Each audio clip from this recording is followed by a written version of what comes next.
Las historias del Role. ¡Bienvenidos a bordo del Role! Una placentera travesía por los mares del podcast.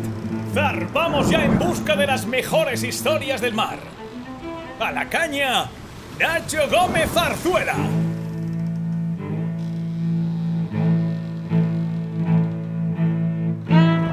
Muy buenas a todos, sed bienvenidos al episodio número 23 de este serial sobre la historia de la Copa América, de las historias del Role. Y estamos ya a puntito de llegar a la conclusión porque este es el penúltimo capítulo, el de la edición de 2007. Solo nos quedará contaros en el siguiente y último episodio la que va a ser la última edición de la Copa América, la que va a tener lugar antes de el regreso de la competición a España. Ya sabéis que la próxima va a ser en aguas de Barcelona, pero bueno, vayamos al lío que me voy por las ramas. Edición número 35. Se celebró en Hamilton, en Bermudas. ¿Por qué? Porque Larry Ellison, el dueño de Oracle, que era el poseedor de la jarra de las Cingreas después de la espectacular remontada que protagonizaron en la edición anterior, decidió llevársela a Bermudas. Los protagonistas fueron catamaranes voladores, conocidos como AC-50, de unos 15 metros de eslora. Y la competición se desarrolló con unas circunstancias muy especiales por muchas razones. La primera, el primer Challenger of Record, es decir, el primer equipo que desafió al Oracle para arrebatarle la jarra de las 100 guineas, fue un equipo australiano. Concretamente fue en octubre de 2013, pero menos de un año después, en julio de 2014, se retiró por desavenencias con el Oracle a la hora de firmar el protocolo.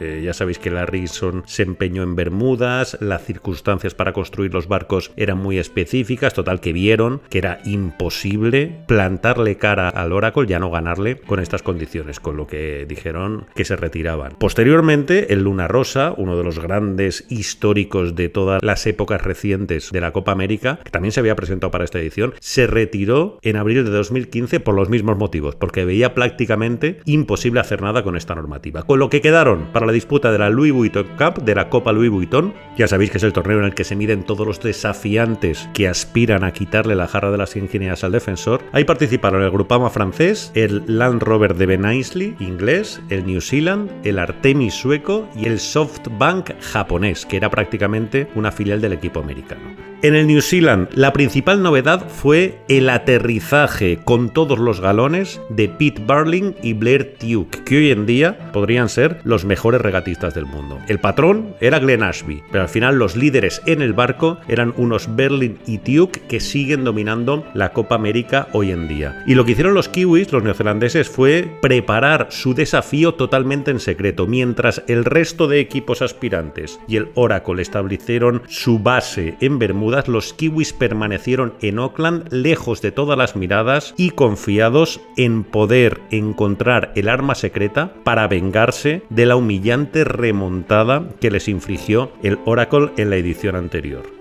Y vaya si lo consiguieron, porque los kiwis dieron una auténtica lección de cómo rentabilizar un presupuesto menor que el de sus rivales para encontrar claves que convertirían su barco en un auténtico misil. Y esto les sirvió evidentemente primero para ganar la Louis Vuitton y luego para destrozar al Oracle en la final de la Copa América, en la Copa América propiamente dicha, por 7-1, lo que les daría su tercera victoria en la competición.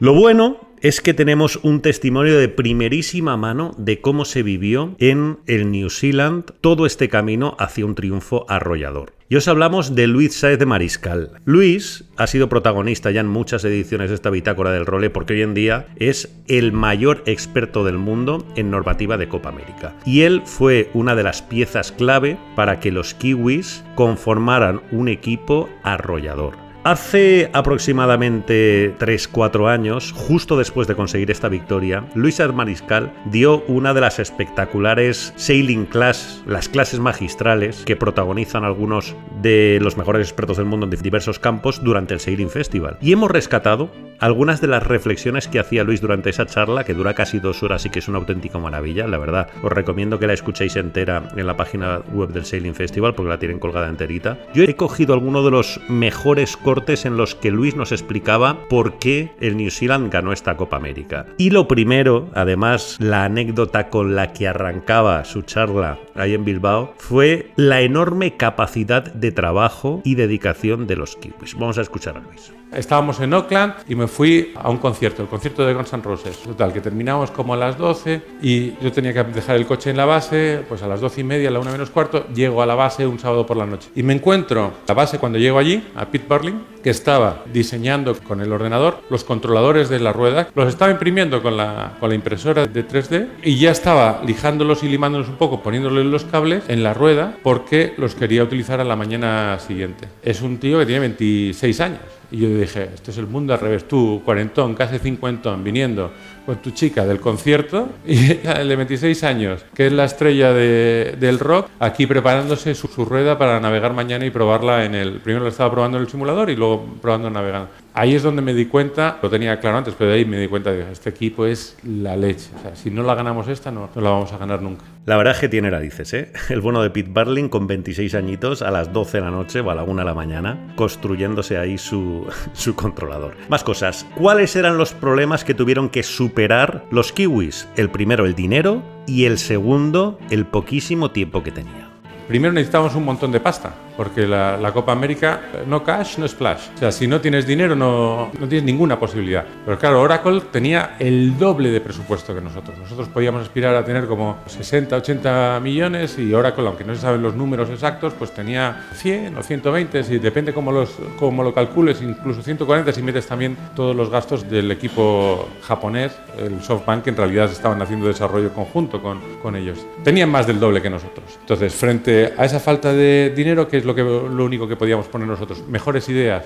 Teníamos que estrujar el magín para realmente suplir con ideas y con ingenio la falta de dinero que teníamos. Además, ¿cuál es otra cosa que es lo más importante de una campaña de Copa América? El tiempo. Nosotros habíamos empezado más tarde, pero el tiempo también se te puede convertir en un enemigo, porque cuando tienes también más tiempo, tienes más tiempo para gastar más dinero y tienes también más tiempo para equivocarte. Entonces, cuando tienes menos tiempo, que era lo que le había pasado a Team New Zealand, tomamos la decisión de ser extraordinariamente quirúrgicos con todos los proyectos de investigación y desarrollo que teníamos. Con lo cual, como sabíamos que teníamos muy poco tiempo, solo nos podíamos concentrar en las cosas que realmente merecieran la pena y que nos pudieran dar una ventaja competitiva. Tuvimos que cerrar 1000 proyectos de investigación y yo creo que eso nos ayudó a concentrarnos mucho mejor. Y además, la cosa más importante, y es que desde el principio se tomó la decisión de ser un equipo extraordinariamente pequeño. Los equipos de Copa América han tenido una tendencia de ir subiendo de número y al final pues ronda entre las 100 personas o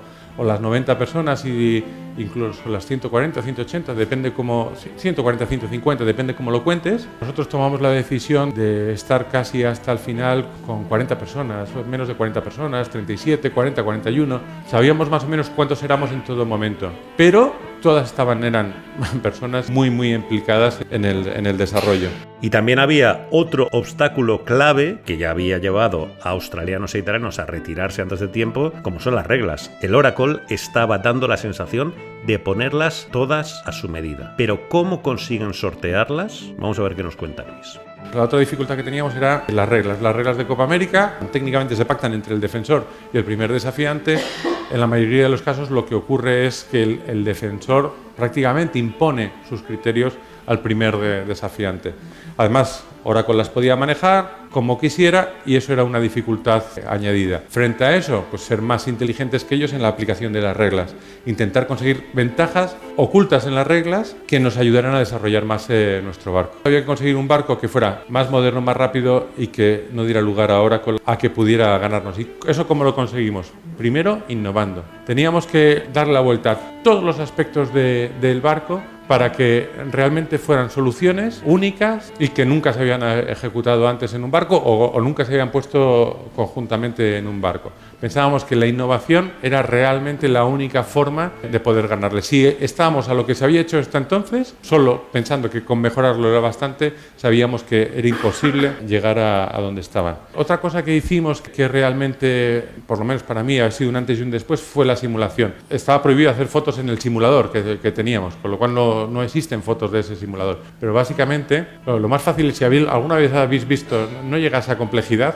desde el punto de vista de las gráficas, pero desde el punto de vista de la física, los simuladores ahora de los barcos de regatas es prácticamente como un simulador de aéreo. El patrón se puede poner tiene su rueda, ve una pantalla y maneja el barco desde la posición en la que está. Puedes incluso tener las cámaras, mirar el ala, el foque, todos los instrumentos, y maneja el barco con la misma física, con el mismo rendimiento en el agua. Y puedes tener un patrón y otro patrón juntos haciendo una regata uno contra otro y probando 1000 jugadas, y eso fue una revolución. No solo porque lo utilizaban los patrones desde el punto de vista de manejar el barco y aprender a hacer las maniobras de la mejor forma posible, sino que también lo utilizamos como un método de desarrollo y de prueba de todo. O sea, podías cargar en el simulador las orzas que ibas a navegar con ese día. Podías cargar las orzas del contrario. Teníamos espías que hacían fotos de los contrarios, reconstruías la orza, la metías en el simulador y navegabas contra el barco de los ingleses o contra el barco de los japoneses. Entonces, sabías cómo podía navegar su barco, cuáles eran los puntos fuertes y cuáles eran los puntos débiles contra cada uno del simulador. Y eso fue algo extraordinario. Y el día mismo de la regata, antes de navegar y salir a probar, podías cargar en el simulador las condiciones de viento y de mar que había, los apéndices que llevas en ese mismo en el barco, y el patrón se podía pegar un par de salidas y una vuelta al campo para calentar dentro de la base antes de que saliera a navegar, que es algo absolutamente revolucionario. Eso nos llevó a conseguir una técnica de viradas que yo creo que fue la más desarrollada que jamás ha habido en los barcos voladores y la más desarrollada yo creo que en la historia de la Copa América. Además, Luis Mariscal, que es precisamente su mayor labor en este sindicato, en el equipo Kiwi y en los equipos de Copa América a los que asesora, aparte de defenderles en las protestas y tal, es el de ayudar a los diseñadores a sortear la reglamentación para hacer un barco lo más rápido posible. Pero bueno, hubo varias cosas concretas que hicieron del equipo Kiwi un auténtico avión. ¿Cuáles? Sí, aquí nos va a hablar de los ciclistas, de los famosísimos ciclistas. Vamos a escucharlo. Una de las cosas fundamentales también para poder ganarles a los de Oracle era la experimentación, y hicimos experimentos de todo tipo. Al final conseguimos navegar de una forma totalmente distinta a los demás, y éramos los únicos que navegábamos con contrascora para tener más paraderizante, o sea, tener más potencia en las velas y navegar más rápido. Desarrollamos un reglaje del ala que nadie tenía. Entonces nos llevó a navegar de una forma totalmente distinta a los demás. ¿Y eso qué nos llevó? ¿Cuál fue el resultado de experimentar, de romper, de innovar? El barco. Y el barco era distinto por muchas cosas. En primer lugar, por lo más evidente que era lo de los ciclistas. Y lo de los ciclistas tiene muchas derivadas. No es solo que con las piernas, lógicamente, es mucho más fuerte que con los brazos. La parte realmente revolucionaria del ciclismo no es solo que generábamos más potencia, sino que tenías las manos libres para poder navegar el barco. Eso era lo esencial, que mientras que los demás estaban dando así las vueltas a la manivela y no podían hacer más que nada poquitas cosas, funciones con los pies, nuestros regatistas podían con las manos estar manejando el barco en esos momentos. Eso es casi lo más revolucionario. Y para esto que hicimos, esto sí que lo tuvimos, aprendimos la lección de la última Copa América de mostrar las cartas demasiado pronto. Entonces lo que hicimos es tener una habitación en la que hicimos un casco, teníamos de fibra de vidrio, una rampa de madera simulando la red, y empezamos a desarrollar los sistemas de las bicicletas en una habitación cerrada que solo podías acceder con código. Incluso los 37 del equipo, no todos podían acceder a esa habitación, y empezamos a desarrollar todos los sistemas para poder hacer las bicicletas desde los zapatos que tenían que navegar, porque son zapatos que tenían que tener la fijación de la bicicleta cada clac, porque si no tenías fijaciones no transmites la fuerza realmente bien a los pedales, hasta tenías que poder saltar y salir y correr por la red sin resbalarse. Con lo cual tuvimos que desarrollar los pedales, los zapatos, la ergonomía de cada bicicleta, adaptar cada bicicleta a cada uno de los regatistas, y eso es una de las cosas que más me gustan de los neozelandeses, porque empezaba todo con madera o con aluminio, cortando aluminio, soldando aluminio, al principio con madera, luego lo hacías con aluminio, luego lo hacías un poco más evolucionado y al final terminabas haciendo cosas de carbono. Pero de hecho, cuando después de todo el desarrollo botamos el primer barco, las primeras bicicletas que teníamos eran de aluminio y luego como nos daba vergüenza que vieran que eran de aluminio comprado en la tienda y luego cortado eso, las pintábamos con un spray de negro para que pareciera carbono, pero eran unas bicicletas en casa. Otra de las grandes ventajas era la resistencia aerodinámica y que era increíble, claro, que tú comparas esta resistencia aerodinámica con la de los tripulantes dándole al molinillo, aunque estuvieran de rodillas, que están más agachados, pero también estando más agachados también desarrollaban menos fuerza todavía. Y por último, Luis, que nos da sus conclusiones finales de esta espectacular victoria kiwi. Con esta conclusión vamos a cerrar este episodio 23 del serial sobre la historia de la Copa América, de las historias del role, porque creemos que no hay nada mejor que poder concluirlo con el español que ganó esta edición. Y es fundamental. Si no hubiéramos tenido buena suerte en esta campaña, no hubiéramos ganado la Copa América. Que eso también es una lección de vida, porque por mucho dinero que tengas, por mucho ingenio, por mucho trabajo que pongas, necesitas también el factor de suerte para poder llegar al final y conseguir el resultado.